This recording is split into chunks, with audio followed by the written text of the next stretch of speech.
ओम नमो भगवते वासुदेवाय. नमस्कार मित्रांनो. समाधी म्हणजे काय? मृत्यू म्हणजे काय? आणि संजीवन समाधी म्हणजे नेमकं काय असतं? आज आपण अशाच एका अतिशय गूढ, दिव्य आणि विलक्षण विषयावर मनापासून चिंतन करणार आहोत. संजीवन समाधी आणि सद्गुरू ज्ञानराज माऊली ज्ञानेश्वर महाराजांची आळंदीतील दिव्य समाधी.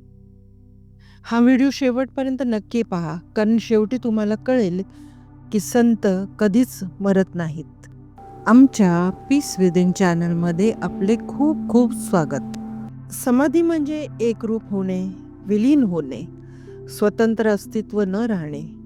अशी समाधी अवस्था येणं ही मोठी भाग्याची गोष्ट असते. ही अवस्था सामान्य नाही, ही अवस्था दिव्य आहे.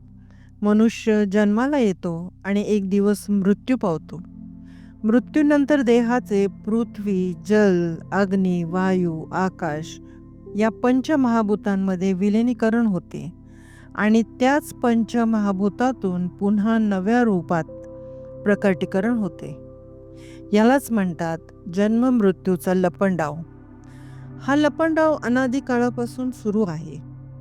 पण मित्रांनो, जेव्हा एखादी महान व्यक्ती स्वतःच्या इच्छेने जाणीवपूर्वक देहत्याग करते, त्याला म्हणतात जिवंत समाधी. बाकी सर्व लोक कालावश होऊन मृत्यूने देहत्याग करतात. जिवंत समाधी ही प्रापंचिकातून होते.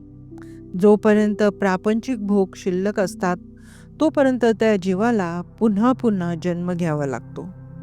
त्यांचे पंचमहाभूतात विलिनीकरण होत जातं. पण मित्रांनो, संजीवन समाधीमध्ये मृत्यू होतच नाही. देहत्याग घडतच नाही. पंचमहाभूतात विलीन होणं होतच नाही. ही प्रक्रिया अत्यंत जटिल, अत्यंत विलक्षण, मानवी बुद्धीच्या पलीकडची आहे. ज्या समाधीतून भक्तांना आजही कृपानुभव मिळतात, चैतन्य अखंड प्रवाहित राहतं, त्या समाधींना म्हणतात संजीवन समाधी.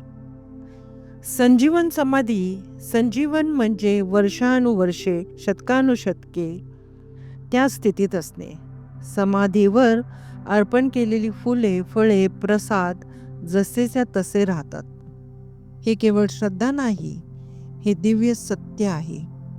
मित्रांनो, अशी एकमेव संजीवन समाधी ती आहे सद्गुरू श्री ज्ञानराज माऊली ज्ञानेश्वर महाराजांची, आळंदी येथे. अशी संजीवन समाधी दुसरीकडे कुठेही सापडत नाही. माऊलींनी जेव्हा श्री भगवंताकडे समाधीची परवानगी मागितली, तेव्हा देवांनीच त्यांना त्यांच्या अनादिस्थानाची माहिती दिली. आळंदीतील सिद्धेश्वर मंदिरासमोर नंदीखाली असणारे समाधी विवर हेच माऊलींचे अनादिस्थान आहे. नामदेव महाराज सांगतात, माऊलींनी तिथे याआधी 108 वेळा समाधी घेतली होती. ही होती त्यांची 109वी समाधी.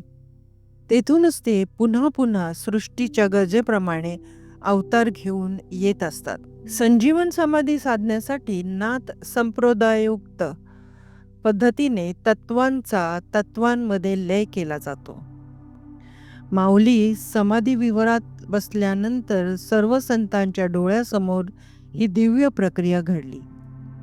पृथ्वी तत्वाचा जलतत्वात लय, जलाचा अग्नीत, अग्नीचा वायूत, वायूचा आकाश तत्वात. आकाशाचा लय कशातच होत नाही. म्हणून ते चिदकाशाशी, भगवती शक्तीच्या आकाशाशी तदाकार होऊन राहते. याच प्रक्रियेच्या उलट मार्गाने माऊलींना केव्हाही पुन्हा देहावर येता येते. म्हणूनच माऊली संजीवन समाधीच्या रूपाने आजही विश्वाकार होऊन राहिले आहेत. मित्रांनो, जर तुम्हाला हा दिव्य विषय भावला असेल, जर माऊलींच्या चरणी तुमची श्रद्धा असेल, तर व्हिडिओला लाईक, चॅनलला सबस्क्राईब करा आणि हा व्हिडिओ भक्तांपर्यंत शेअर करा. जय जय राम कृष्ण हरी. ज्ञानोबा माऊली तुकाराम. अशाच आध्यात्मिक गूढ आणि भक्तिमय कथा ऐकण्यासाठी आपल्या चॅनलला जोडलेले राहा. श्री हरी विठ्ठल.